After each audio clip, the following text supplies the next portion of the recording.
High, কেমন আছেন সবাই? আলহামদুলিল্লাহ। আমি এখানে চলে এসেছি আমার নাতির বিয়ের জন্য। হ্যাঁ, আজকে আমার ওই যে নাতির ফোকাস। বিয়ে। ভিডিওটা কিন্তু বেশ কয়েকদিন আগের, অনেক বেশি ঝামেলার কারণে আর আপলোড করা হয়ে উঠছিল না। আসসালামু আলাইকুম এভরিওয়ান, সবাই কেমন আছেন? আশা করছি সবাই ভালো আছেন।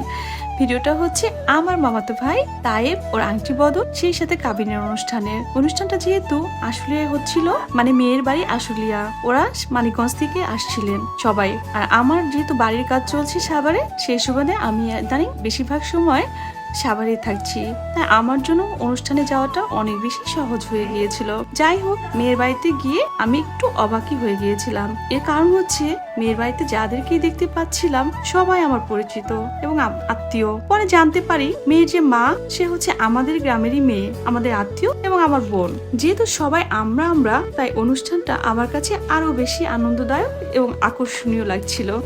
কি অবস্থা? এই যে হচ্ছে ছেলের হলো ফুপু, বড় ফুপু, আর এটা হলো ছেলের ছোট ফুপু, আর এটা হচ্ছে কে? এটা হচ্ছে ছেলের আব্বা, আর এটা হচ্ছে ছেলের নানু। এটা হচ্ছে ছেলের নানু। আমি হচ্ছি নানু। হ্যাঁ, আমি নানু। এটা হচ্ছে ছেলের মা, হ্যাঁ, শাশুড়ি আম্মা, কত ছোট শাশুড়ি আম্মা। আর এটা হচ্ছে ছেলের হলো দাদু, দাদি, মানে বোর হলো দাদি শাশুড়ি।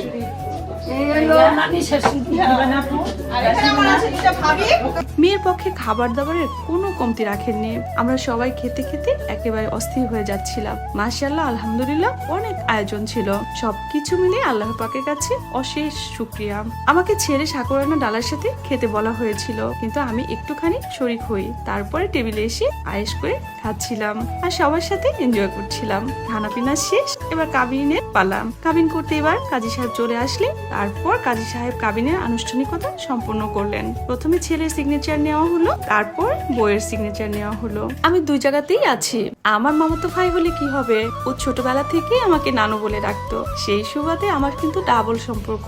এবার আংটি বদলের পালা। ওরা একটু লজ্জা পাচ্ছিল, আর এই যে আমি ওদের হাত দুটো টেনে কাছে এনে দিলাম আংটি পরানোর জন্য।